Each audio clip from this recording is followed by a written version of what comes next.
Start your day with Quaker Protein Instant Oatmeal. The instant oatmeal ready to help you tackle whatever your day brings. Like wrangling your toddler into their car seat. That was fun. Coaching your 6th graders soccer team. Go girls! And carrying all the groceries in one trip. Whew. Try Quaker Protein Instant Oatmeal, granola, and bars. Great taste and a good source of protein. Quaker, bring out the good. So you're saying with Hilton Honors, I can use points for a free night stay anywhere? Anywhere. What about fancy places like the Canopy in Paris? Yeah, Hilton Honors, baby. Or relaxing sanctuaries like the Conrad in Tulum? Hilton Honors, baby. Ooh, what about the 5-star Waldorf Astoria in the Maldives? Are you gonna do this for all 9,000 properties? When you want points that can take you anywhere, anytime, it matters where you stay. Hilton, for the stay. Book your spring break now.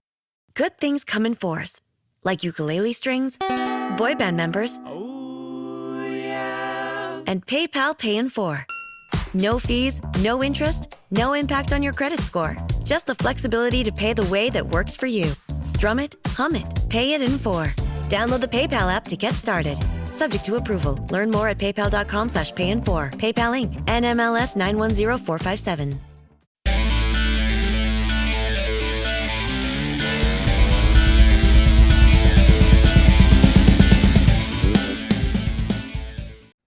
Hello everybody and welcome to the Dragons Lair podcast in association with Riverside Sports Bar, the home of live sport and banging burgers in Newport.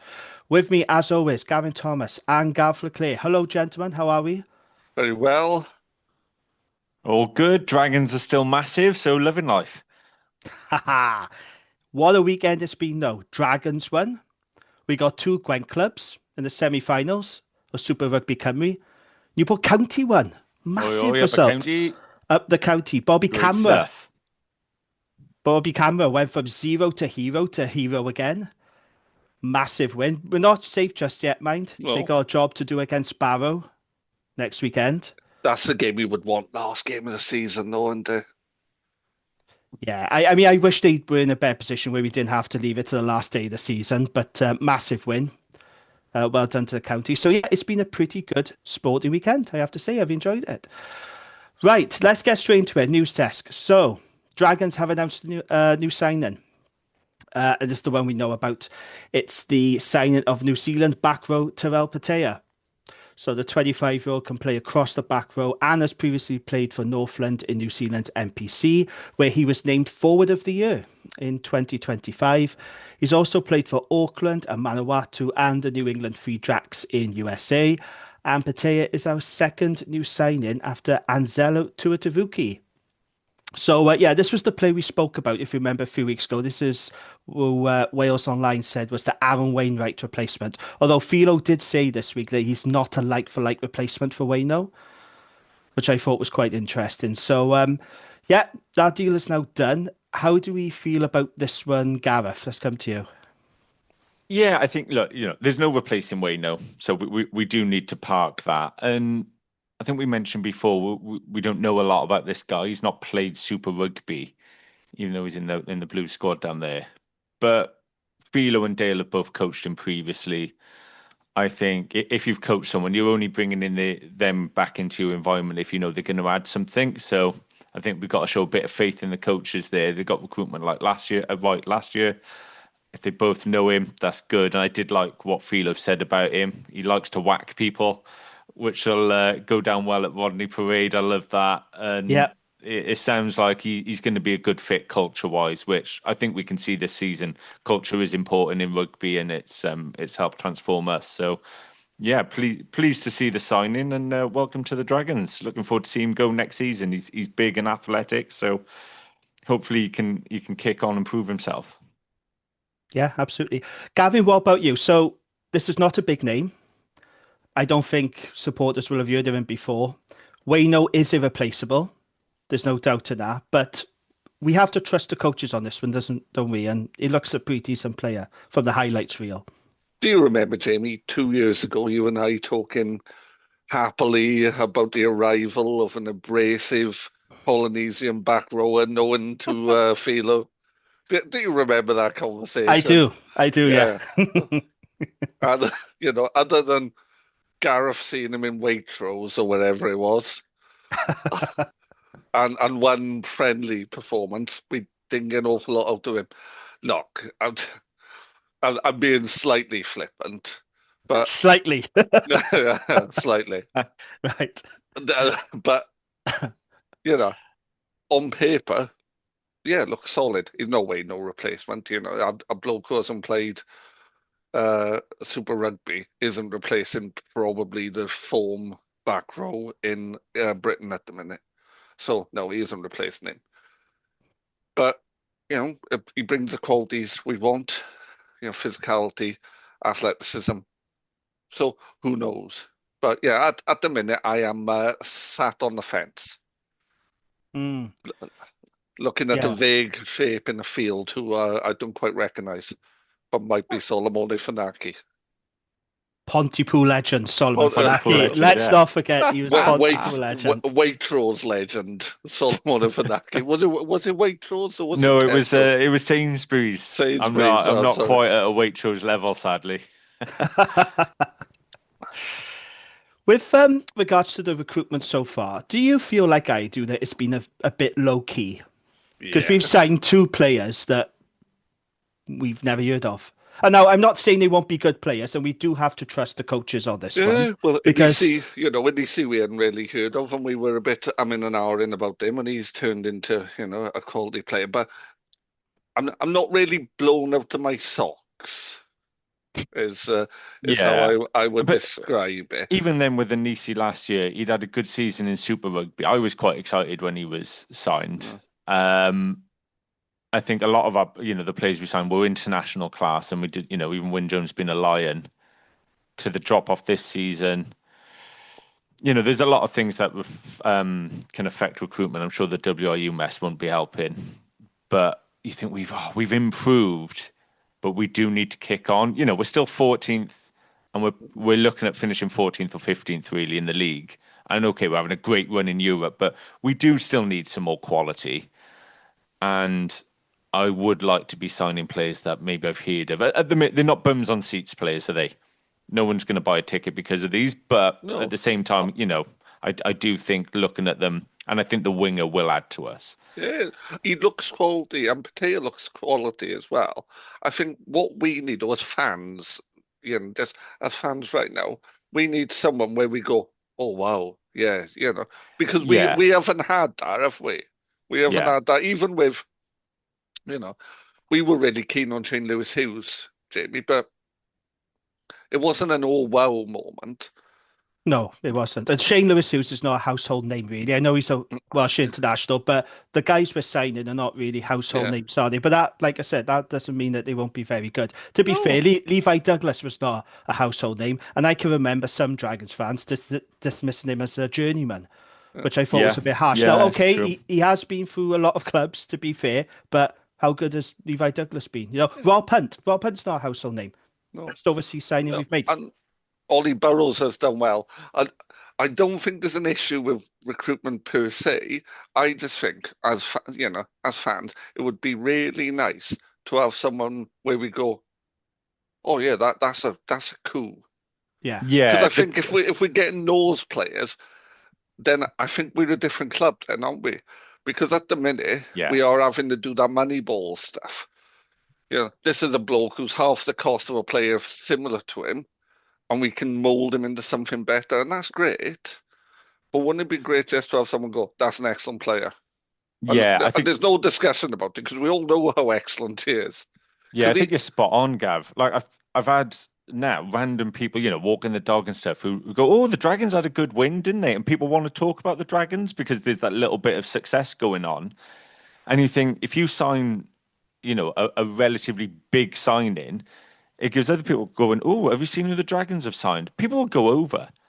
People go, "Oh, Dragons are doing well. Oh, they signed a big player. Oh, I'll get a ticket." That's how you draw in a crowd. And yeah, I think you're spot on, Gav. Recruitment per se isn't bad, but No. it'd be great to get that. Do we say that word, marquee? That type of profile over the line that could really give the squad a lift as well. Imagine someone coming in for next season and you being like, bloody hell, he's going to be setting a standard, and let's raise the bar again. What we're getting now, a couple of years ago, we were getting wimpy burgers. Sorry, I'm going down an analogy route. We get wimpy burgers. It was a bit limp and not great. No, they're good. They're solid. But what I want is just something. I want something added to the burger where you go, oh yeah, this lifts it up a bit now. I want the rugby player equivalent of a slice of truffle cheese. You're showing your age now with Wimpy. Yeah. Do you remember Great British Burger? I do Remember not. that? No, I Yeah, do great. not. There was one in Newport, wasn't it? Remember, Gareth? I Great remember British that. Burger. Yeah. Dear me. My first ever burger was in the Wimpy in Newport. Yeah. I had a birthday party up there. I was upstairs. going to say, I think I had a birthday party in there as a kid. Dear I me. think every kid did in Newport, Yeah. didn't they? Or Gwent With had the a... big scary mascot coming out. I'm sure there's a home video of me Yeah. crying somewhere. Mr. Wimpy. That's the one, yeah. Yeah. Yeah, him and Ronald McDonald were both a bit creepy, weren't they, to be fair? All mascots are creepy. Yeah. Nobody can convince me big full mascots aren't creepy. When my son was about 2, maybe 3, I took him to watch QPR with a mate of mine. Well, why'd you do that for, poor kid? Oh, my mate's a QPR season ticket holder, and I quite like QPR. I always liked them anyway. Jude the cat, the mascot, comes across and nicks James's hat and puts her in his mouth, and then couldn't get it out.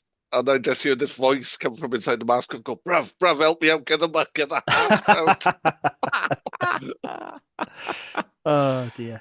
I just feel that we need to sign a big name Yeah. to help, spread the word a little bit with the Dragons. And also, I think from a commercial point of view, if you want to sell season tickets, you do need a name that people go, ooh, what do you think? We kind of do need a marquee name of some sort just to help 100%. drive sales and interest, I think. I don't know how that'll help the club as well. I don't know how the Dragons can be, how aware of it they are, how they can monitor it. But there's a lot of people who are on the fence about going, and maybe not even consciously. Like I've got people who can go over, might go over, but don't always.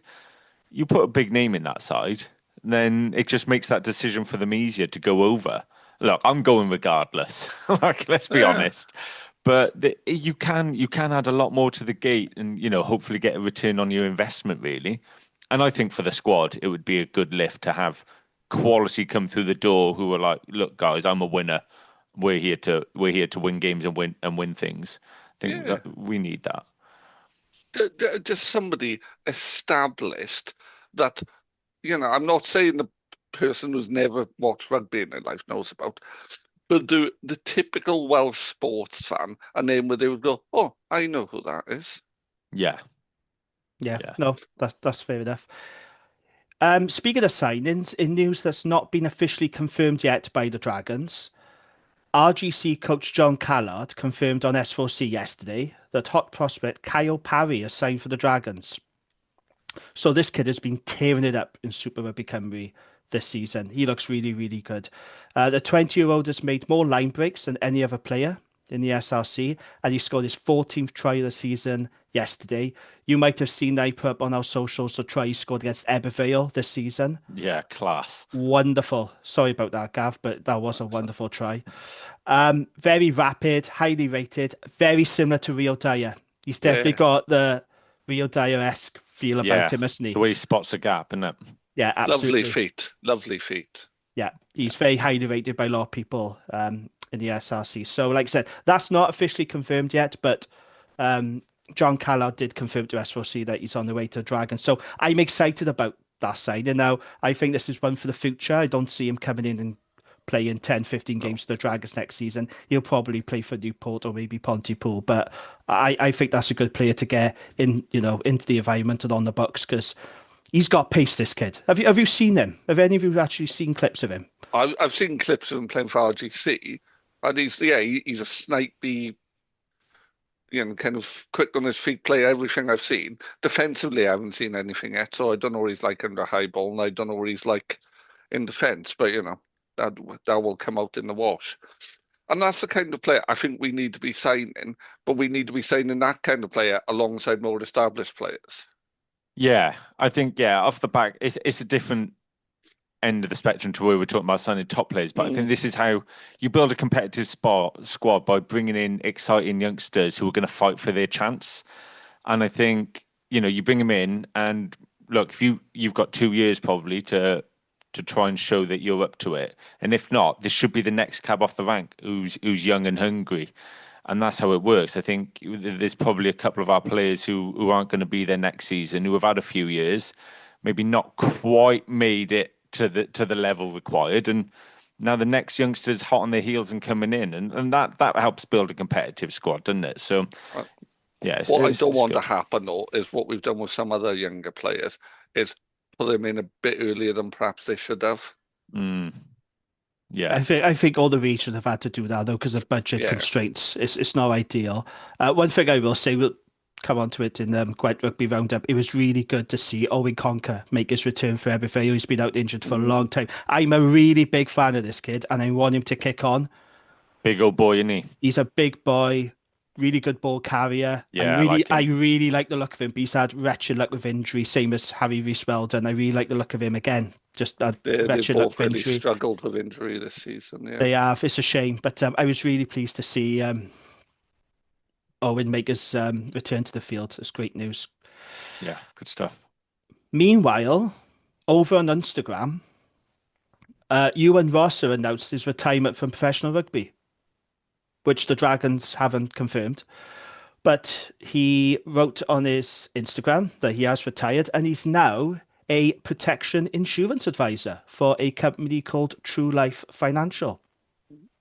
Now, I had a look at their website this morning and I went on their staff page just to see who they got working from. 2 names caught my eye. First one is Josh Labadie. Remember him, former Newport County player? Yeah. Good player he was. He was good. Really good. He bossed the midfield when, was it with the Drew with Spurs at home? It's class. Yeah. He's a very good, well, he was a very good player for the county. I think he is still playing football, but I think it's non-league football he's playing at the moment. But yeah, so Josh Labadie works for him. Also, another name that caught my eye, Wales and Dragons hooker, Elliot D. So Elliot is a protection insurance specialist. So I'm wondering if Elliot sort of helped him out and got him a job in the company. But yeah, that was a bit of a surprise because, like I said, nothing was announced by the Dragons, but it looks like Ewan Ross has stepped away from pro rugby. He has been playing for Pontypool in Super Rugby Cymru, so I wonder if he'll continue playing SRC rugby, combining with his day job. But yeah, I'm sure all of us on the pod will wish Ewan all the very best in his new career. Yeah, I always liked Ewan. He always gave everything, didn't he? Nice skill set on him. But probably one of those players we're talking about, very good player, but just slightly below being the quality to have a good effect on the game at a regional level, which, it is a high standard. You look at the teams in our league, it's tough. I hope he continues to play for Ponty because he has a lot to offer. And yeah, all the best to him. Always enjoyed watching him. Yeah, nice guy, and he's so all the best, Ewan. Yeah. Absolutely. Gav, any thoughts on that, or should we move on? Well, I'm just going to say the same thing, really. It's a shame that he feels he needs to stand down, but he's got to make a living, hasn't he? It's good to have a career outside of rugby, though. I think Elliot's been smart at that, so he's set himself up now already, isn't he, when he retires? Well, These insurance. It's not superbly well paid, is it? No, not really. No. Unless you played in the top 14 or the Pro D2. Yeah, no, absolutely. But I imagine they're all making good, better money they would if they were doing other jobs. But none of them are buying houses in Saint-Tropez, are they? Not playing for us, no. No. Well, I don't think playing for any of the regions. No, true. Yeah. Yeah, that's fair enough. So yeah, all the best to you in your new role. Right. I didn't really want to talk about this, but I said to you on the group chat, shall we talk about it? But I suppose we will have to. Welsh rugby politics time. So the rumours were true. Y11's takeover deal with Cardiff has collapsed. WRU and Y11 jointly agreed that they would withdraw from the bid process for the proposed purchase of Cardiff after constructive discussions, and Cardiff will remain under WRU ownership. Apparently, it's in the best interest of Welsh rugby if Cardiff remain under WRU ownership. The WRU say that they are still committed to a reduction to 3 teams. Still looks like it's going to be a shootout in the West between Ospreys and Scarlets. However, despite them not signing PRA 25 last year, it now looks like both teams are now going to sign PRA 25. The new agreement that Cardiff and Dragons signed last year. Do you remember all the shit that we got from supporters in the West about signing the PRA? Unbelievable. Yeah. Funny how things evolve now, isn't it? Funny how things turn out. Yeah, so if they all sign that now, we'll go early with the list. They can all get fucked. After all the shit they gave us. That done my head in, that did at the time. Unbelievable. We had a lot of shit from that. From absolute lot of shit. Uncalled for shit. Unnecessary. It was disrespectful, and and we get a lot of disrespect. And should we be respecting the absolute status in now? No, of course not. No. So that agreement runs through till 2030, but there is a break clause in 2028. That's why the WRU are saying that they want to cut a team by 2028. And they're going to come up with a plan to do that, another half-baked plan, by June. Haven't they already come up with a plan? I remember them having a plan when I was sat next to a pool in Tunisia a year ago. And here we are. I'm not sat next to a pool in Tunisia, but here we are, 8 months on or whatever, and they're coming up with another plan. Surely the plan is you go down to 3 clubs, and how you choose to go down to 3 clubs is down to them. Yeah, so here's the thing, right? This is my take on it. The WRU know what they want, and they know where they want to go. The problem is they haven't got a clue how to get there. And I think they've seriously underestimated how difficult cutting the team is going to be. So it's back to the drawing board for yet another plan. As you said, Gav, another plan. And all the uncertainty and the chaos and the distress that we've had for the past 18 months, well, the WRU are going to repeat that 2 years further down the line. All the WRU have done this week, they've just kicked the can down the road, as far as I'm concerned. That's all they've done. I don't think even they've kicked the can down the road. They're surprised there's a can. And then they're like, oh, well, we'll do something with the can at some point. Yeah. Now, they haven't even kicked it. Well, exactly. And look, I appreciate Ospreys fans will have a different viewpoint. They'll be happy about this, and I am pleased for them. They will get to play in St. Helens now, which is going to be great. I can't wait as a visiting supporter to go to St. Helens and watch the Dragons. I think that's going to be such a good occasion. So I'm really pleased for them there. And I think Rob Stewart, the Swansea council leader, did a brilliant job fighting for the Ospreys. Fair play to him. But I have to say, this does feel like a stay of execution rather than stability or security. Yeah, 100%. And we're going to be in the same boat in 2 years' time. So supporters are still going to have the same worries and concerns that they've had for the past 18 months. Gareth, let's start with you then. I mean, like, I don't want to spend too long on this because what's been said has been said already, but thoughts on another shit show? It's just causing more harm, isn't it? You know, they caused a lot of pain over the last 12 plus months as it is, and they would have harmed the region's ability to negotiate commercial deals and no doubt had an impact on sort of recruitment and retention for all the regions. And you just think, well, we're just going to be in that sort of state for the next 2 years. Do they not think that's going to have a harm and a sort of a knock-on effect to the regions? Because if we do go to a tender, okay, we do feel like we're in a strong position to win the East license, you know, being the team in the East and all that. But, you know, it's still not great though, is it? It's still not good for commercial deals and things like that for the region when there's going to be so much negative noise in Wales. And I think the noise could become more negative. I just starting to feel quite sad about it all. I am pleased for the Ospreys that they're not gone next season. It was my favourite away trip I did this season, going down there. And it was great banter with the Ospreys fans, a good bunch. But we just can't keep going on like this. It's just not healthy. I think most people in Wales had sort of come to the conclusion that we just want to know what's happening and stick to it.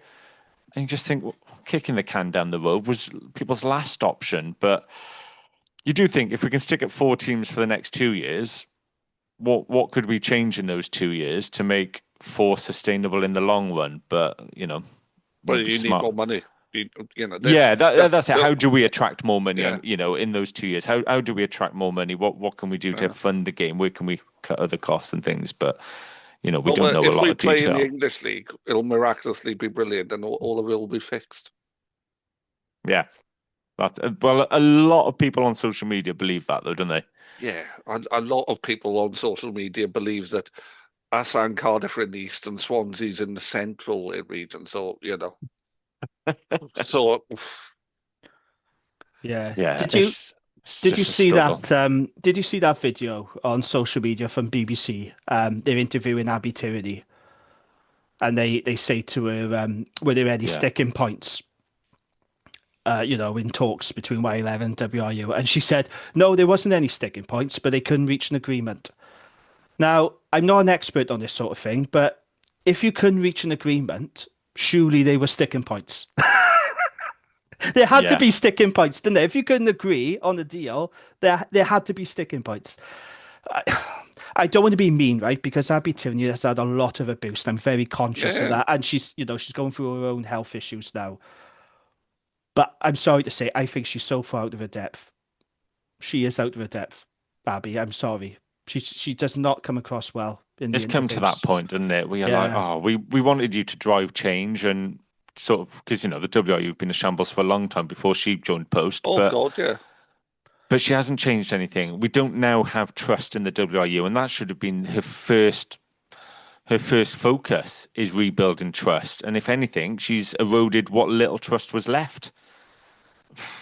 Yeah. And, we are no further forward now than we were 18 months ago because all the distress, the uncertainty, the chaos that, to be fair, the Ospreys were mostly going through and their supporters, staff and players, well, that's going to be repeated again in 2 years' time. Although, if the licenses actually go out to tender, which I don't think the WRU want to do that, by the way, I think they're trying their best to put off a tender process. But if it does go out to tender in 2 years' time, Ospreys could be in a stronger position than the Scarlets. If they make it work in St. Helens and the attendances go up and the revenue goes up. There's a lot of rumours right now about the Scarlets on their finances. Sean Hawley said on Radio Wales Breakfast this week, the Scarlets, and I quote, are in a very precarious position. And I want to know what he meant by that. Does he mean the finances? Because, like I said, there are rumours going around. The WRU and Scarlets were in a legal battle. So Scarlets took the WRU for arbitration because of their takeover of Cardiff. Scarlets lost that arbitration, apparently. This hasn't been confirmed by the WRU or the Scarlets, but Sean Barry, who's the business editor for Wales Online, he wrote on X that the WRU had, and I quote, a pretty big arbitration win against the Scarlets, which I think is very interesting. So it's looking quite interesting out west, isn't it? And in another 2 years, who knows? But my issue with it is that in my previous career, I had to do loads of stuff on change management, not something naturally I know about it. I was a teacher, but when I became a leader, I had to do stuff on change management. And the issue is the change management has been so badly managed by the WRU, who are all from business, so know about change management.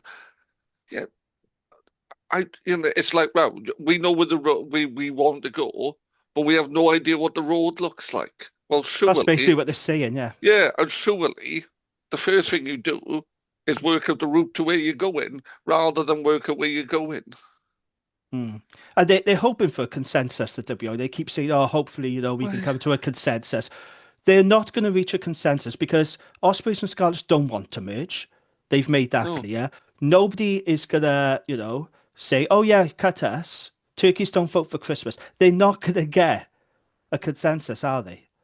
So it's a fundamental it's misunderstanding of sport. And giving PRA 25 back on the table is almost taking the foot off their throats as well. Yeah. It doesn't, I just don't understand the reasoning behind it. Whilst all this is happening, the Welsh regions will continue to be underfunded, will continue to underperform. Yeah. And there we are. I just think it's a shame, and I think what's really annoyed me is everything we've been through the past 18 months, as I said before, the chaos, the uncertainty, because the WRU are kicking the can down the road, we got to repeat that again in 2 years' time. So we got to go through all this again. And it's just like, nothing has changed, has it? Nothing has changed. And I just find it deeply frustrating. Like I said, good news from Osprey's perspective, from their viewpoint, it is good news, but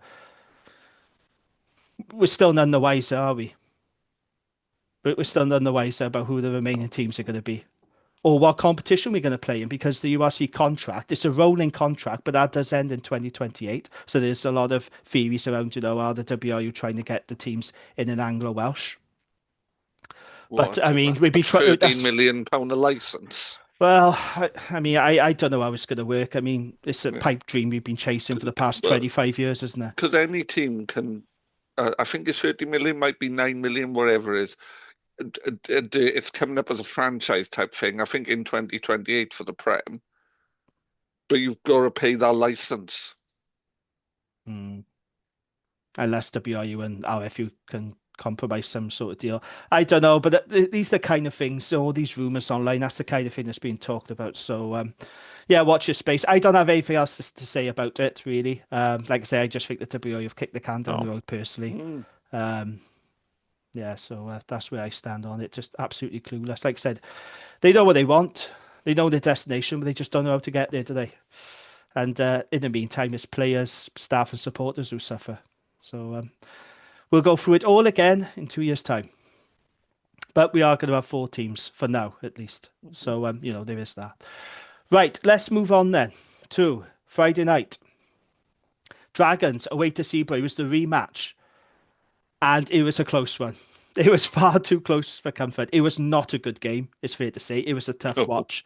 It was a tough watch. And this is coming from someone who has watched the new Michael Jackson movie, not once, but twice this week. Yeah. Let that sink in.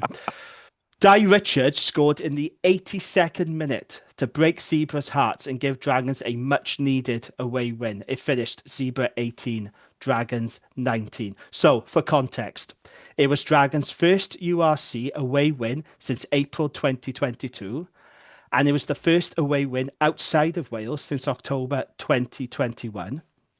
And get this, it was the first time the Dragons had won 3 consecutive away games since 2004.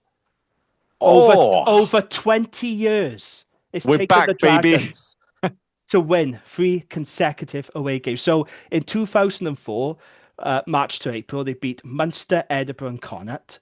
And then later that year, still in 2004, in September, October, they beat Glasgow, Ulster, Borders and Edinburgh away. And that stat was courtesy of Stu Farmer, who's a rugby historian and stats man. Yeah, we're going back a long time. But think about that. Over 20 years since Dragons won 3 consecutive away games. It's surprising, but somehow it's not surprising, given how terrible our away form has been. What a massive monkey to get off the back. Huge. So, yeah, history made. Now, Gavin, let's come to you. So, first of all, thank you very much for giving me your Premier Sport login details, because I couldn't watch it because I subscribe to Premier Sports through Virgin Media. That means I don't get access to the app. So if I was a Sky customer, I could have access to the app free of charge.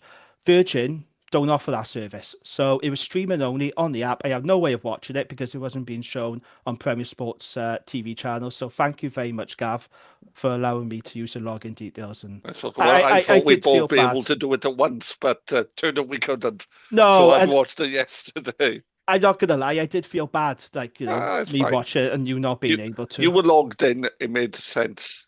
Oh, thank you, I do appreciate it. No, but yeah, fine. So it wasn't pretty. It was a low quality game. It always is between these two teams, let's be honest, although the European game recently was an outlier because that was actually quite an entertaining game. But we done it. We finally got an away win in URC. We got over the line. Your thoughts, Gav, on that? So it was terrible. It was awful game of rugby.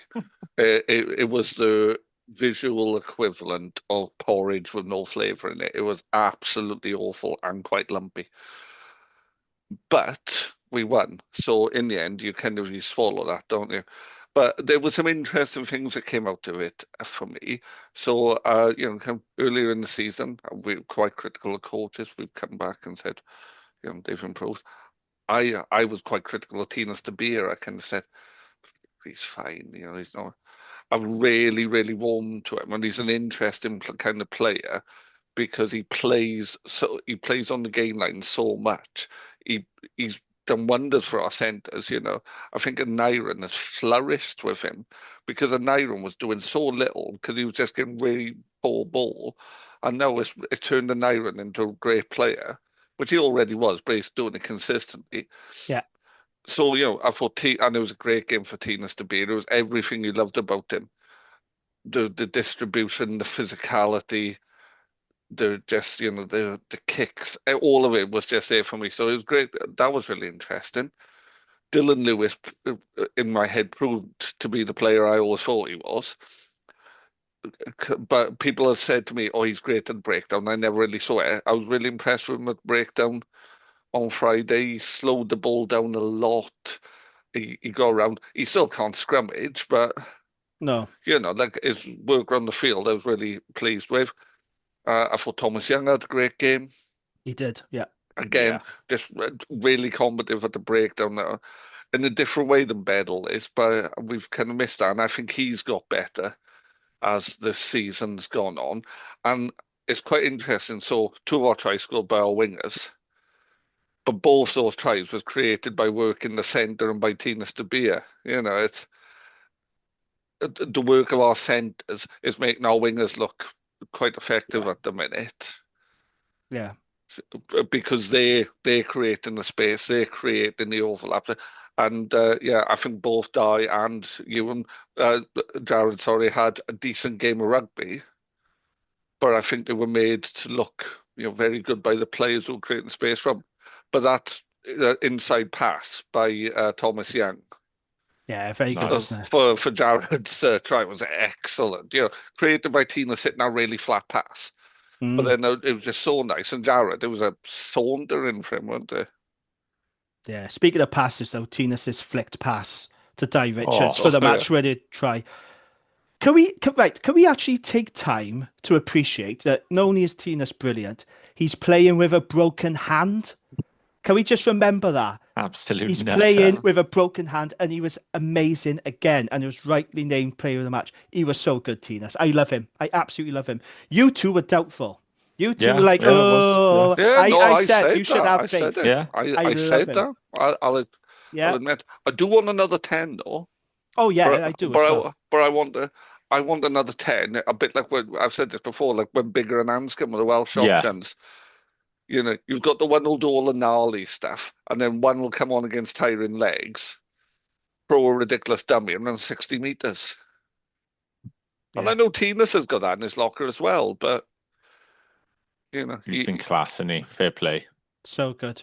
So good. Like I said, I love him. Playing with a broken hand, that is ballsy, isn't it? Especially, he's not a fly-off who's dodging, tackles either. No. He's whacking people. He's from the Wilkinson school of just knocking people over, the bigger school, isn't he? Yeah, but I think what was really interesting, and I think why it was a game we should never have won. But the reason we did win it, I think, is because we were so combative at the breakdown. Everybody was. Tinas was forever trying to get his hands in and I think we can really hamper what they were trying to do. Yeah. Whatever they were trying to do, it weren't happening because every time they tried to get quick ball, someone had a mitt on it.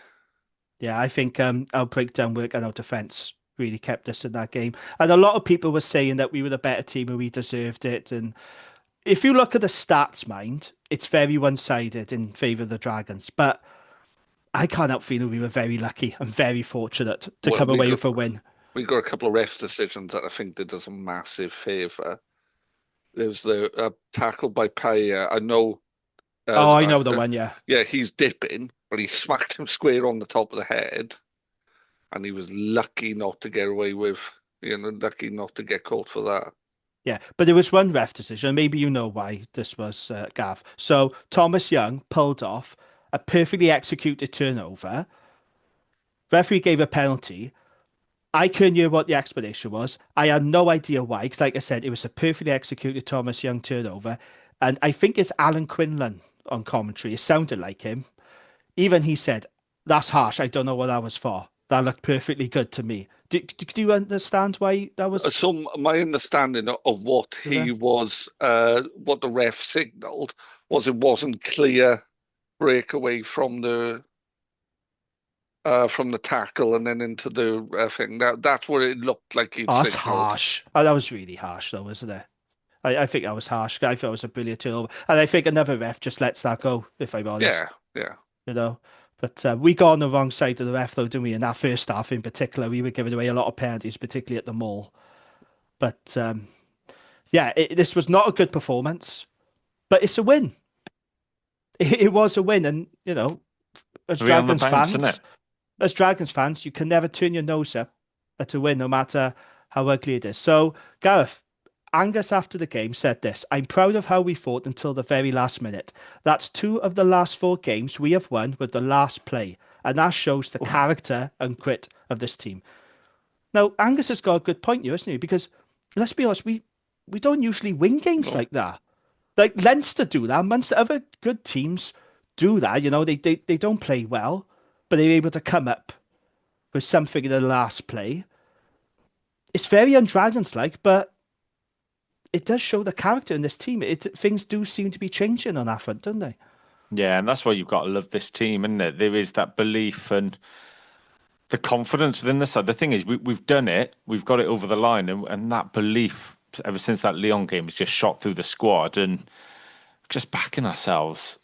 It's great to see, and I think Philo rested quite a few boys as well. I know we brought Wayno and Carter and Angus back, but we also rested a few: Anisi, Woodman, Rio, etc. There's a few rotated, which was good because we've got a big game coming up.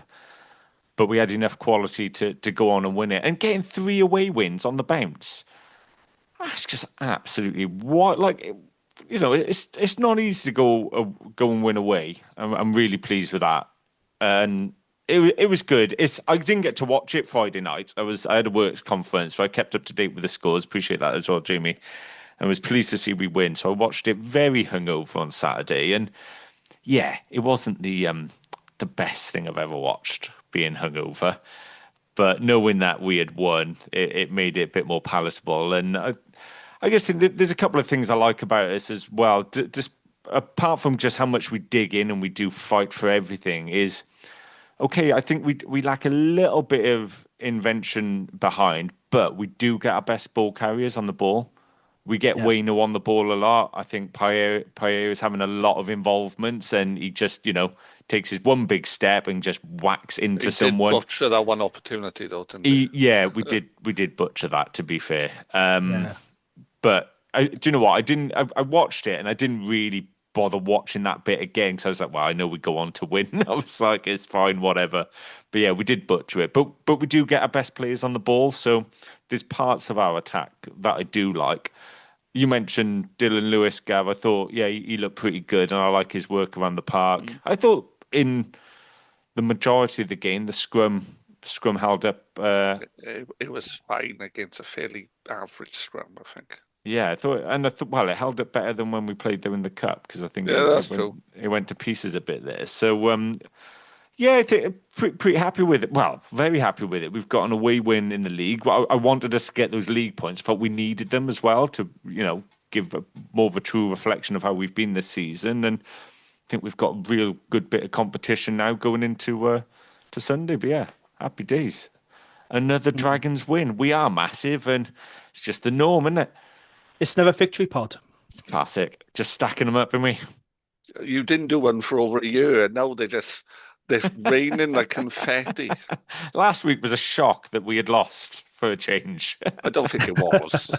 No, it wasn't a shock at all. No, you know what I mean. It might be a shock for you, though, because I think you are the man of sunshine and kittens. One of the big differences this week compared to last, so I spoke about against the Bulls, I thought our bench was very disappointing. Nobody made an impact off the bench. No. This week, the complete opposite. our bench made a difference. So Morgan Lloyd came on, and no surprise, our attack looked much better. He gives us really good energy and sip off the bench, Morgan Lloyd. Rodri was fine. I don't want to talk too much about Rodri because people think No. I'm having a go at him and I have an agenda. I don't, honestly. He has been one of my favourite Dragons players. But again, I thought he was a little bit slow, a little bit ponderous. Morgan Lloyd comes on.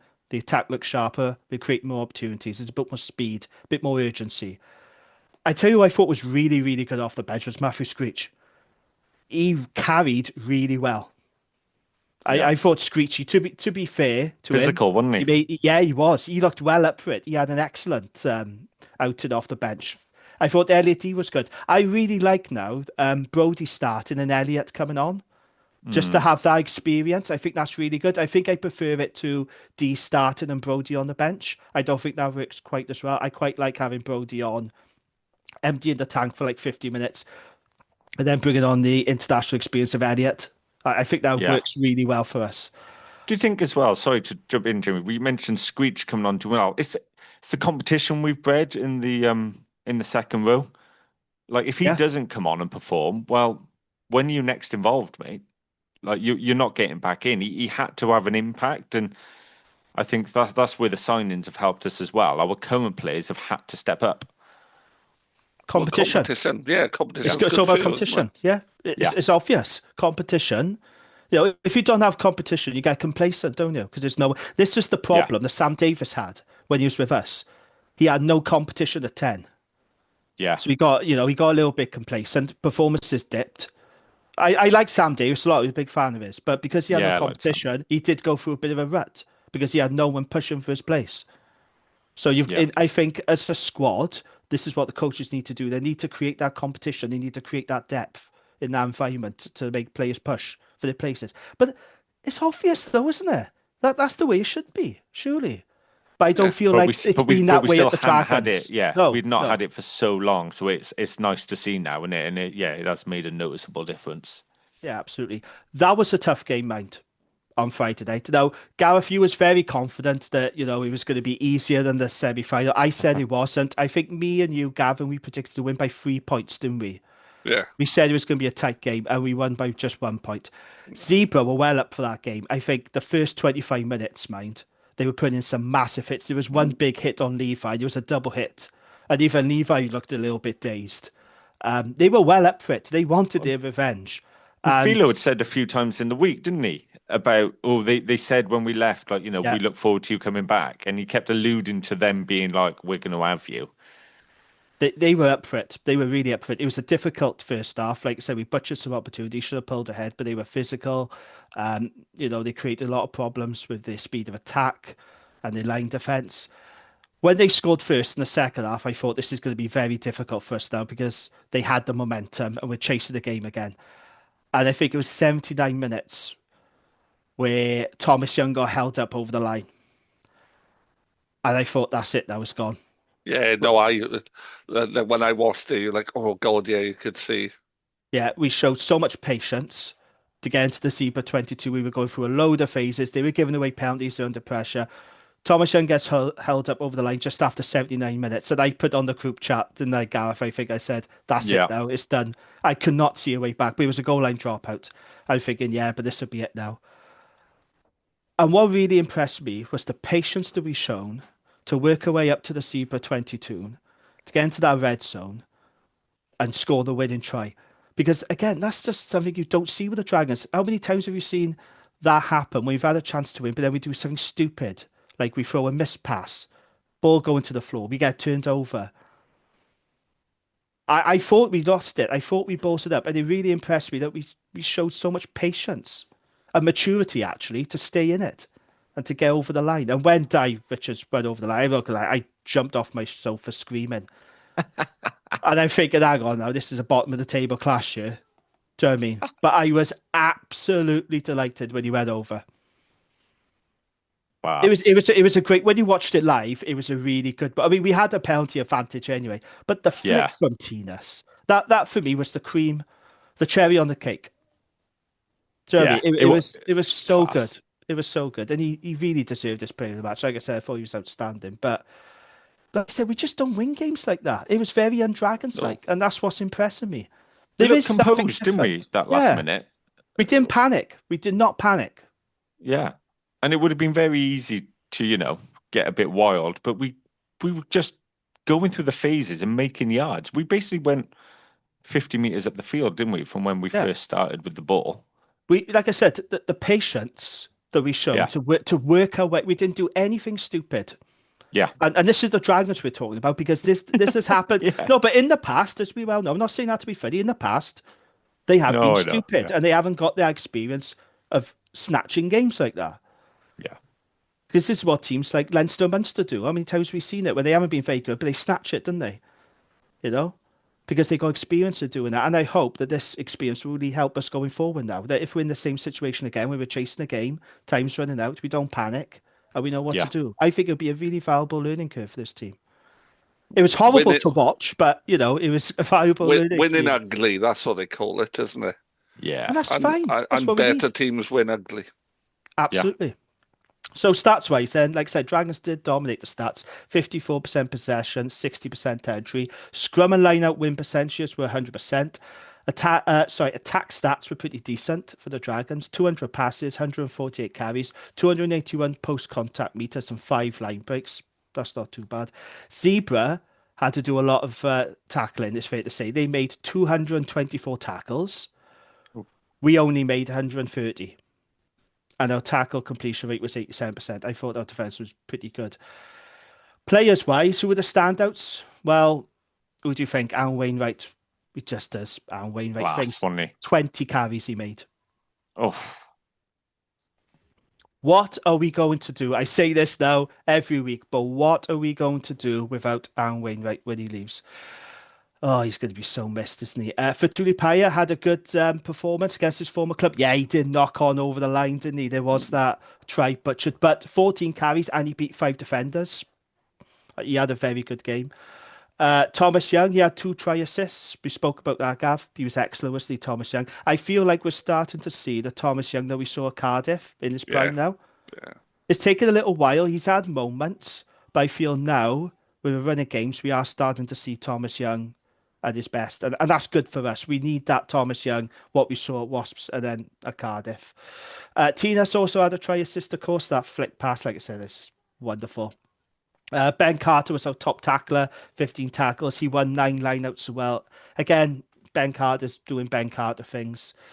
And then for me, what I'd say is this time last season, we had just 2 wins in all competitions.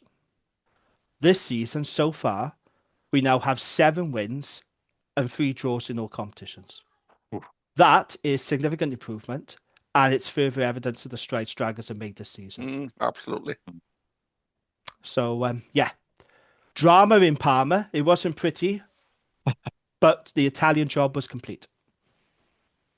Happy good days. stuff. Love that. Happy days. Do any of you two have any further thoughts or comments you want to make on this game? No, all good. Job done. Brilliant. Okay, so time for a bit of housekeeping. If you enjoyed the pod, please leave us a nice review. A 5-star review on Apple Podcasts or Spotify will get you a shout out. And if you're watching this on YouTube, please like this video and press the hype button, as it helps the channel to grow and makes it easier for people to find us. Now, we have had 1 new review over on Apple Podcasts. We haven't had any new reviews for a while, but we have had one this week from Expat Welshman. He gets in touch and he says, another great episode after the Bulls match. However, the highlight for me was the review of the Scarlets Cardiff Bonkers match. Couldn't stop laughing in a good way. Keep up the good work. Yeah, it was quite funny, wasn't it? I think if that happened to us, it wouldn't be quite funny. But the fact that the Scarlets spunked our lead with like 6 minutes to go was quite funny, wasn't it? So, thank you very much for your review, Expat Welshman. Much appreciated. My under-12s tried doing that today. 5 tries in the first 5 minutes. Won the game 9-8 in the end. There we go, see. Good stuff. Right, Gwent Rugby Round-up, Gav. What's been happening this weekend? Quite a bit happening, isn't there? Well, as I said to you at half-time on Saturday, Evervilde seemed determined to throw away the season, but they bounced back to turn over a 14-8 deficit at halftime to win 28-21 against Bridgend, which sets them up to play Gwent rivals Newport in the semi-finals, who won 38-21. So SRC now going into the semi-finals. And Yep. it's Cardiff Llandovery in the other one, isn't it?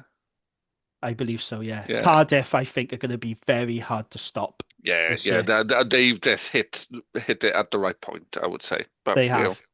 let's see what happens. Not many games this weekend, but in the Prem, it was two of our sides in the region. Newbridge pipping Bargoed 34-31 into the championship. Bedwas, after a dominant win last week against NSD, continue on the same thing with a 75-28 away win at St. Joseph. But NSD won through against Ablairi Blaen and Gwent. They did. Did not see that result coming. Dan from Rat won't be happy, but up the D's. Yep. I haven't written down the Ablairi Blaen and Gwent score part of it, so I've got NSD 36. I think it was 36-28. But if I'm wrong, please correct me. But it was a win for NSD. Yes. Into Division 1, Blaenau 38, Bedlinog 32. And Abergavenny went across the heads of the valley to Dowlais and lost 24-12. In Division 2, Abercorn 62, Pill Harriers 10. And an exciting game at the Welsh home of Eton, Caldicot, where Caldicot and Cwmbran drew 33-all. Caldicot, renowned for its highly expensive independent schools, apparently. Yes. Moving on. Rumney 43, Newport Saracens 38. And then Division 3, Gondifai 30, Fleur de Lis 20, and Risca 7, New Panteg 19. Division 4, Bedwellty 35, Abertwsog 24, Crickhowell 33, Crumlin 36, Oakdale 52, Ponton Fife 12, and Tredegar Ironsides 15, Llanilloch 7. Good win for Ironsides, who've been a bit up and down recently. Division 5, Betos 5, Bargoed Athletic 40, and Division 6, Briniffle 56, Girlin 21, and New Tredegar look like aren't going to win Division 6 this year after a 19 points to 8 defeat at home by Penaltha Athletic, who are now 5 points clear at the top of that league. And no women's scores from this weekend, as none of our clubs had a game. Cool. Okay. Just to correct you on the NSD score, Gav, it was 36-31. Oh, 36-31. Oh, my error. I've just checked All Wales Sport. The other thing I'd say, I went to the Newport Swansea game on Saturday. Wasn't a great game. Newport were far from their best. 3 yellow cards, 2 of the first half, but they were still good enough to beat Swansea. What I would say is, when the highlights come out for this game on YouTube, on the S4C channel, or if Newport share it on their socials, look out for Lloyd Lewis's try. That is the try of the season. It was superb. Absolutely superb. He took a crossfield kick inside his own half, and he must have gone through past, 5 defenders. And the speed, the acceleration, because he's very quick. Oh, he is, yeah. He is super quick. It was a superb try. Really was. So, keep an eye out for that. A bit of a whistle-happy performance from Craig Evans, who was the referee, unsurprisingly. But, I just want to put it out there. If you can, look out for Lloyd Lewis's try for Newport. Watch the highlights, because it was absolutely superb. Is that it, Gav? Anything else you want to add? No, that's all the games, not many of them. Perfect. Right then, let's look forward to the weekend. Oi. We've got semi on. Haven't we, boys? We've got a big semi right now. On Sunday against Montpellier. Oh, so childish, isn't it? That was so pathetic. What's got to be done, though, isn't it? When I reorganised the caps for Sussex RFU, I've organised it so everything's in groups of 8, and then it's split into 2 groups, and I sold it to the clubs so everybody gets a semi. Well, there we are then. Perfect. Yeah, Montpellier. I still can't believe that we're in this position. I still cannot believe Dragons are European semi-finalists. And it's another free hit, isn't it? You remember when we spoke about when we played Stade Francais, we just said, look, it's a free hit. Go out there, have a bit of fun, Yeah. express yourself. There's no pressure. There's absolutely zero pressure on the Dragons for this game because nobody will be expecting them to beat Montpellier. So I'm looking forward to it. I just hope that we put in a very competitive performance because they have got to be physical from the word go to stand any chance of upsetting the odds. Yeah. But what an opportunity for these players, though. It's a fantastic occasion. I'm pleased for Wayne, though, he's going to get shot a potentially silverware. You know, they're only one step away now. You know, semi-final, final. One step away from being in the final, and it's exciting. Gareth, you're going, aren't you? I To am. Montpellier? Oh, I can't wait. I literally can't wait. I mean, I can't believe it either. A semi-final, but you think about it, we deserve this spot. Like we've done this the hard way. I feel like we've done it on the road, 2 away victories to get us there, and we've backed up our performances. We're in a semi-final, I think, on merit, and let's go. And I'm going to say it. Let's be brave. hey, Let's he said it. There it is. But let's go and be brave. Let's get our game on the park. Let's show what we can do because we're a good side and we've got that side that can fight for each other.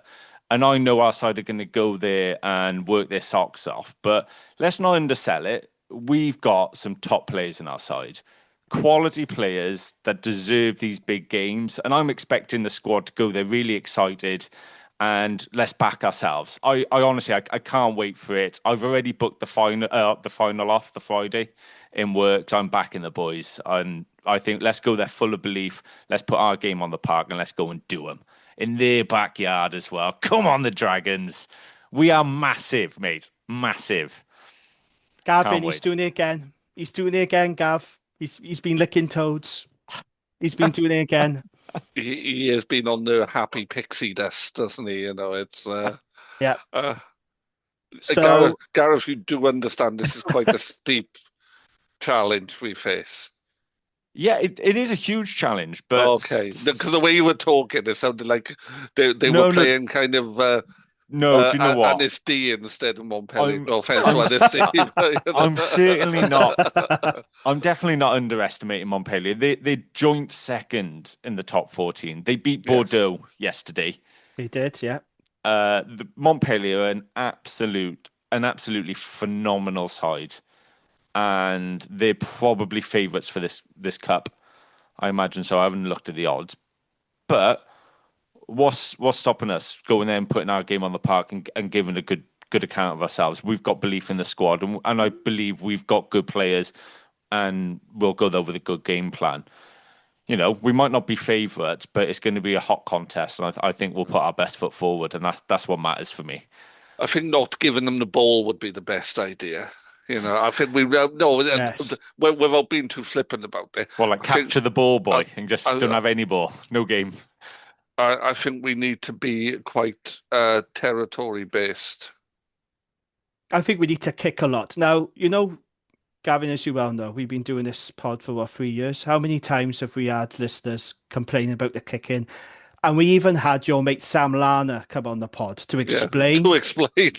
Yeah. to our listeners why players kick. But honestly, I think this is a game where Dragons need to kick the lever off it. Honestly, I do.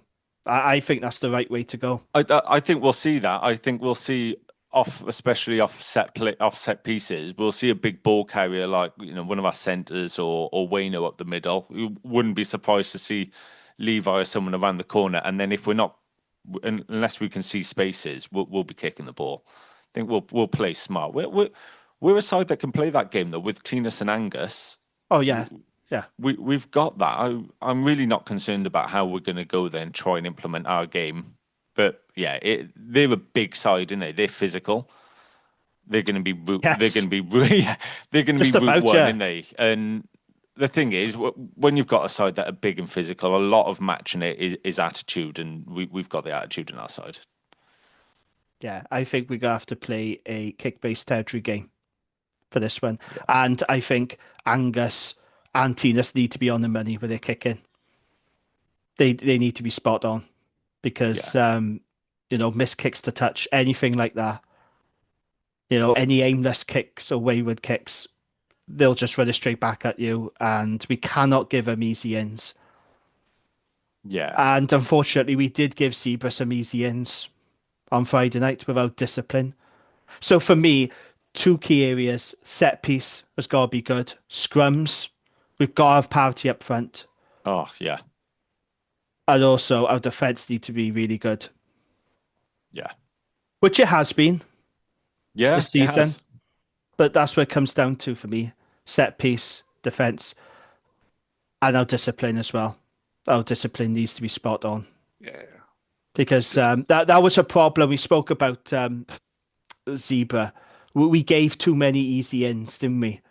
Into Zebre, into our 22. So if we do that, if you do that against Montpellier, they will punish you. Zebre didn't punish us as much as they should have. If you do that against a quality team like Montpellier, a massive team, they'll just bludgeon you. They've got to be so careful, Gavin, haven't they? Oh yeah, and they'll be taking it seriously, won't they? They're kind of, they are not. There's not going to be rotation. They're going to put their stronger side out to get into a final. They've said that they want to win this competition. Of course, and from a set piece, they are a handful. And we can't just, the minute they get in our 22, we've got problems because they're just so physical, so well organised. We really just do need to be playing our rugby in the right bits of the park. And and like we were saying, there'll be fans who know why we kick this so much. We kick this so much because we need to keep them as far away from our 22 as long as we can. Yeah, this is a game I was saying you got to kick the lever off the ball. Anyone moaning about kicking, this is not the game for that. We have got to play a kick territory-based game, definitely. It's got to be. It can't be pretty. No, it's got to be proper rugby that just keeps them away from us.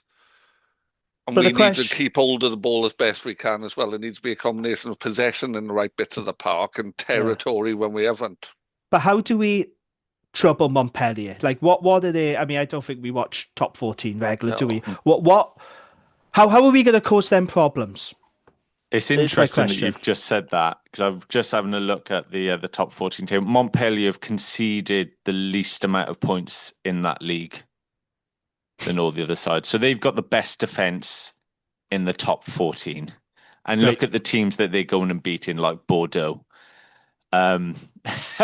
So I'm not sure if there is a weakness, but, again, we've got to back ourselves. We've got a good 5-yard line now, haven't we? And, we've got Angus who can put us in those areas. And, when we're fast getting around the corner and getting our big ball players over the gain line, we have caused teams a few problems. We've just got to be clinical because we're not going to get a lot of chances, are we? Yeah. Montpellier aren't fancier. Montpellier aren't jouet. They're just really well structured, well organised of what I've seen. It's a bit kind of when Saracens were at their height turned out they were doing it illegally, but when Saracens were at their height and they were just that kind of, they were the Borg and they were just assimilating people there. It's pretty much that. Yeah, I mean, they've got the second best points difference in the top 14 as well. Toulouse are top just because they've scored a lot more points than everyone else. But not only have they got the best defence, they're scoring just as many points as Bordeaux and all the other top teams.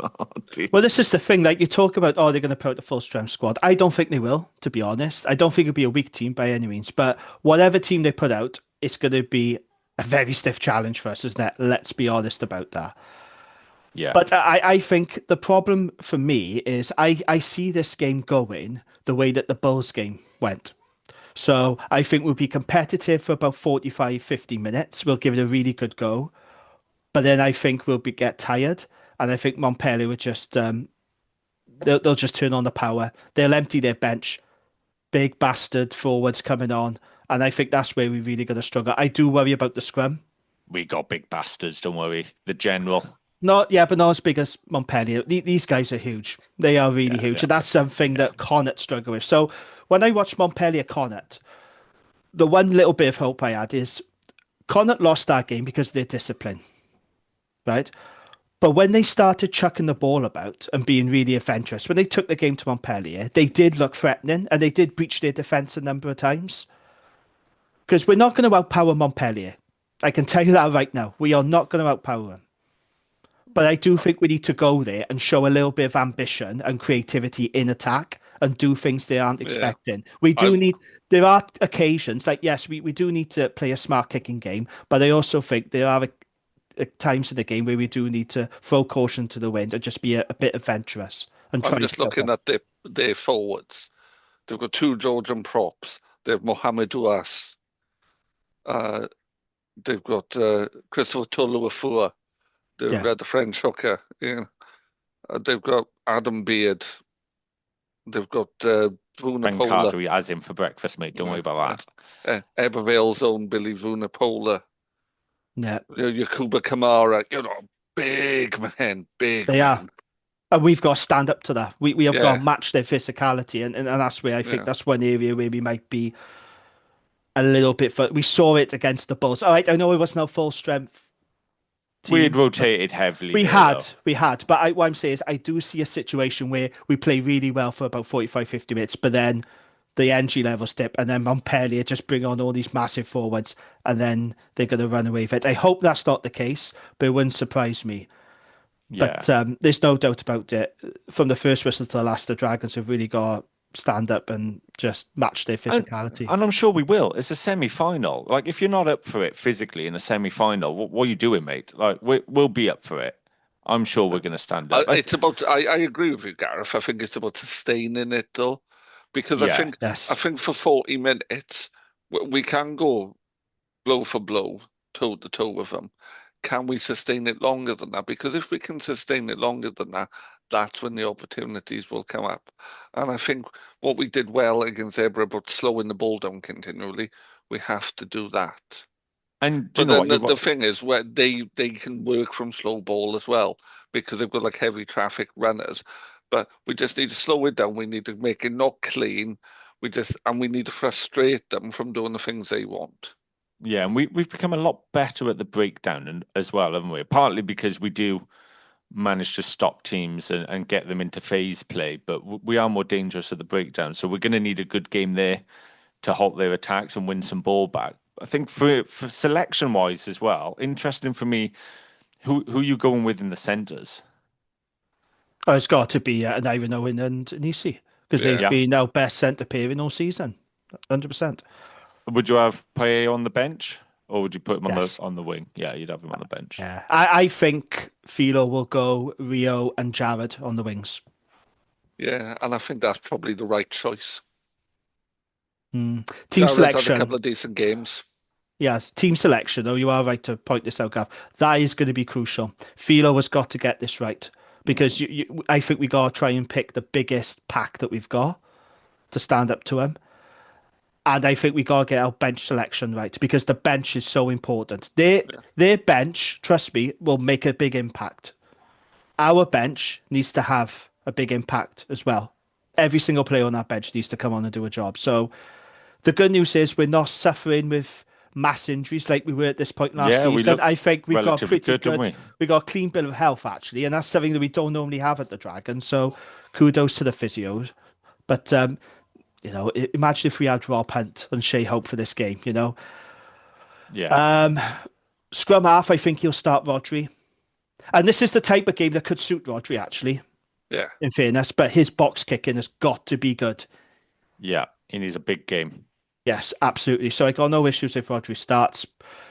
Who would you put on the bench then? I really like Morgan Lloyd. He made an impact. Niall Armstrong has been good, though, when he started. Yeah. I think take either of those on the bench, and I think Rodri starting is the right call.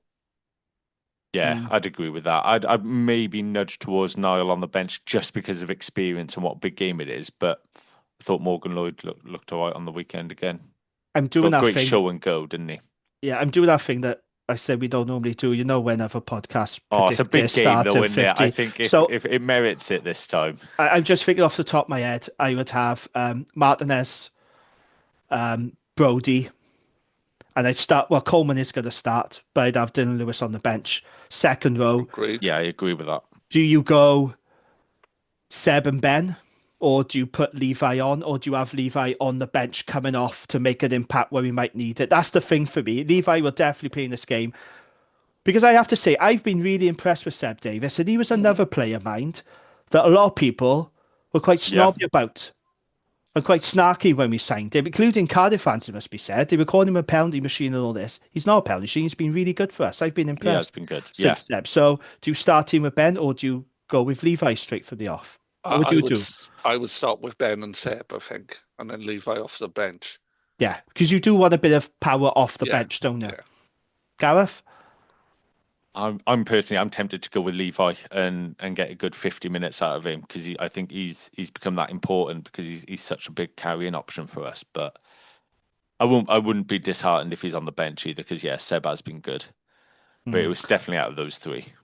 I agree with your front row as well. Okay. And then back row, my back row, you may differ on this. I would go Woodman 6, Thomas Young 7, and Wayne at 8. Yeah. That would be my back row. Gavin? Is Bedell fit? He should be available. Yeah, he should be available now. No, I think you're right.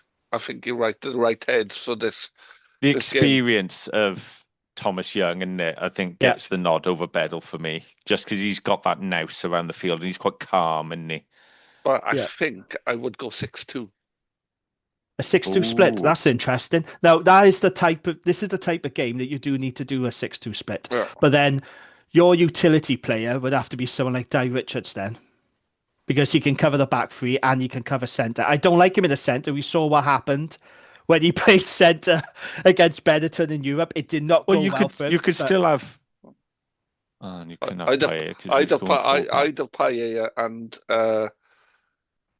whoever on the you bench. got have a scrum half, and whoever on the bench, and then you can move Anisi into the back three. If you do you know what? I'd have Paella on the bench covering. Yeah. Who would your back row cover be then? I would have Keddy and Bedell. I'd have Shane Lewis Hughes just so he can cover across the back row and the lock if needed, personally. I don't think I'd have Bedell for this game. And that's something against Bedell because I think he's been absolutely brilliant. But I just think you got to go with experience and bulk. I think and definitely want Bedell. Definitely want Keddy off the bench. Yeah. I think I'd save Bedell for Edinburgh, if I'm honest. Yeah, I'd have no problem with him starting against Edinburgh, but I just think for this game, I think experience and a bit of bulk is needed. Yeah. And I love Bedell. I love Bedell. It's a good call. And then, so 9, we're saying Rodri. I think so. Tina's a 10. Oh, yeah. Yeah. Centres, like I said, me personally, I go for Nye and EC. So would I. Yeah, Owen has been so good at the breakdown as well. That work is so underrated. That's going to be so important for us. Love that centre pair. And then wings, obviously Rio, without question. And then I guess it's a toss-up between Jared and Di Richards. You know, Di Richards was the thing about Di Richards. We do have a winning knack when he's in the team. Like we've won big games when Di has been in the team, and he has his limitations, right? We've spoken about this, but he's a really good finisher. Di Richards. He's a good finisher. Like he took his try really well again against Zebre, and look earlier, you know, in the season when we beat the Scarlets. He is a really good finisher.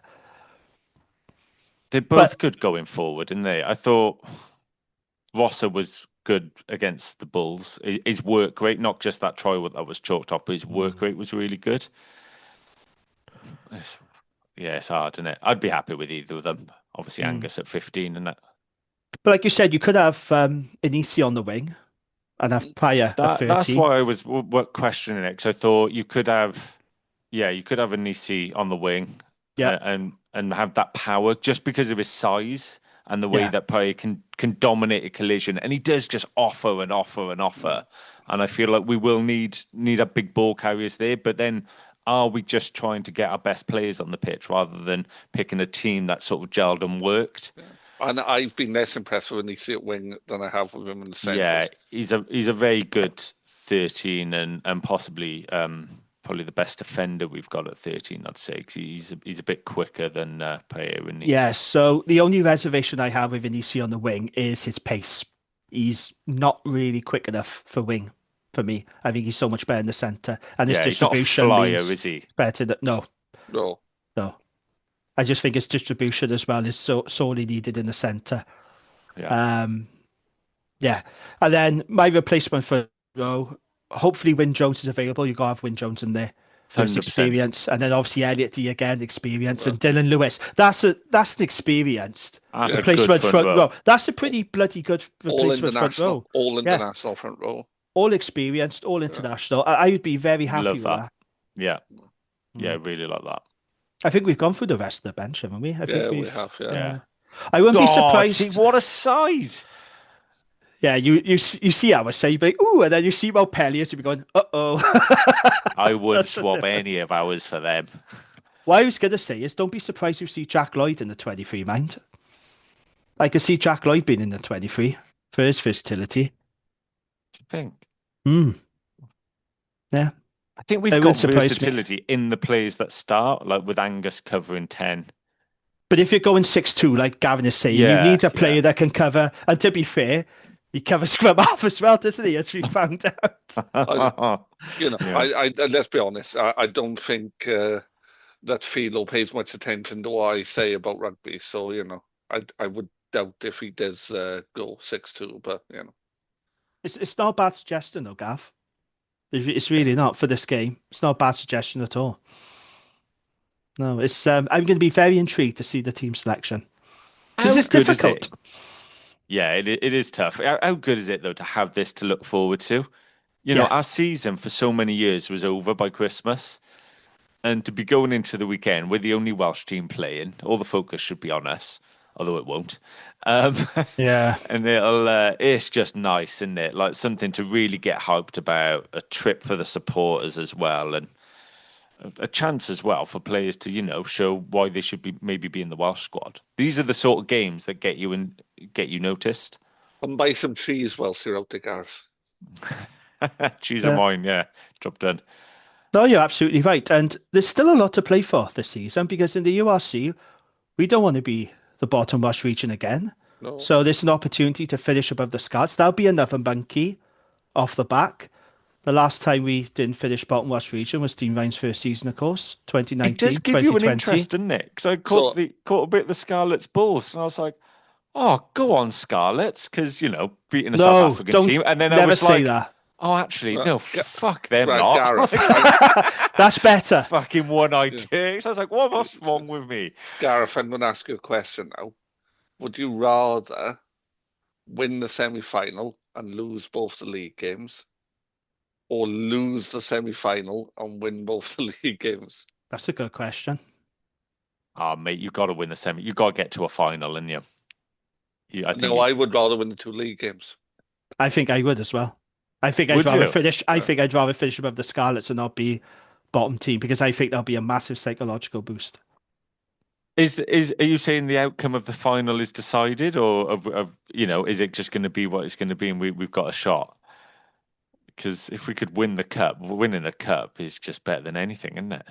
I would rather finish above those other sides. I would rather end with two league wins. I think I would. That's an interesting question. It is an interesting question. I just want it all. Let us know. Let us know in the comment section. What would you prefer? Yeah, I'd rather we won all three. But let's be realistic. We haven't got the squad for that. I think we can win our remaining 4 games. Well, of course, it is 4 games, yeah. Right. Wait, I was trying to be. Who have we got now? Montpellier. Yeah, this is why I've paused because I'm thinking is he including Scarlets Montpellier and Bilbao. No, we've got 3 games left. We've got 4 games left. Okay. So we'll beat Exeter or whoever is in there. We'll beat anyone, mate. We're massive. I think Ulster will. Yeah, I think Ulster will make the fight. Mind you, they got a lot of Deal. injuries again. Their injury list has crept up again. They put children out against Munster on the weekend. So maybe Exeter will fancy their chances. They were rubbish last season, Exeter. This season, completely turned around. Rob Baxter's a good coach, though, isn't he? Now, he's the coach I always wanted as well at the Dragons. I always wondered how good Rob Baxter would be at the Dragons. It'll never, ever happen, I know, but he's the kind of coach I felt the Dragons needed. Really, really good coach. Right, I'm digressing now. Let's do predictions to wrap this up. Please don't have a go at me for being negative, but I have got a feeling that, like I said earlier, I do think we'll be competitive for about an hour, and then I got this horrible feeling, like the Bulls, we're going to get tired, and they're going to overpower us, Agreed. and I think they're going to win by at least 35 points. Oh, wow. That's Yeah. a lot higher than mine. We lost by the Bulls by 40, didn't we? And I can see a situation where it completely gets away from us. And I think I think the Dragons will give absolutely everything for this game. I don't know what you're laughing for. Let me just get my list. Oh, put me on the fuck list then. I was laughing at Gareth rather than Oh, you. right. I was going to say. Gareth was just looking slightly confused. I think we'll lose by 20. Gareth, Dragons by how many? 4. Dragons by 4. That's Back not the your boys. actual prediction, though, is it? Yeah, Dragons by 4. Game right. If I had to bet, I'd put Dragons by 4. Right. Are you I actually believe. serious, though? You generally think Do you Dragons know will beat what? Montpellier Like, in Montpellier? I know I know it is a really big ask. I am under no illusions how tough this is going to be. I don't think you are, to be honest. No, I think you're under quite a few illusions, if I'm honest. Yeah. No, but you look back at our season and where we've performed well, where we've picked up victories, and you look at the players we've had available. I know missing Rob's a big one at tight head, but now we've got 2 internationals to sort of share that burden. Because I think as well, Chris, when he had some of his struggles, had had to go probably too deep into the game. Now we've got Dylan to come off the bench a bit earlier, so that's good. I think we've got a good side we can put out. I think we'll give a really good showing of ourselves. I'm going to back us to win, but if we don't win, I still think we are going to put our best foot forward and give us a performance to be proud of. And it's not just for the fans; do it for yourselves, players. You've earned this shot. Go and show them how good you are. Yeah, that would be the message. If I was in the dressing room, I'd just be saying, no pressure, lads. Just go out there, enjoy it, savor it, because these kinds of games don't happen very often for the Dragons. Just enjoy it and go for it. But I just hope that we are competitive all throughout the game, and the game doesn't get away from us. And I don't want like a Bulls scoreline. I don't want 47-7. No, I think I don't we'll want have too much quality on the field for that. If it was like 58-15 or something, it'd be a bit, wouldn't it? Yeah. But hopefully it won't. Hopefully. I'm sure the players will give everything. I hope so anyway. Right, okay, that'll do us for this week. Gareth, bon voyage for the weekend. Cheers, boys. And to all the Dragon supporters who are going over there, all our listeners too, hope you have a safe journey. Have a nice time. I mean, Montpellier is supposed to be very nice, I've heard. So It is. Enjoy yourself. It's a beautiful town. Have you been there? You've been there? I have, yeah. Lovely. Yeah. I love the South France. South France, brilliant. Yeah. No, I mean it, Gareth. Enjoy yourself, mate. Cheers, boys. I'm sure you have a great time. Gavin, I'll see you next week. We will have a guest to replace Gareth. So look forward to that. Not replace. Just cover for. Cover, yes. Yeah. Cheers. You can't replace Gareth. He's irreplaceable, isn't he, bless him? He is indeed. No one's that positive. No, I mean, have a great time. And yeah, we'll be back next week. So we'll speak to you next week. Hopefully, we'll be discussing a famous Dragons win. Won't we, Gareth? Up the Dragons. Oh, you silly sod. We'll speak to you next week. Ciao, everybody. Up the Dragons.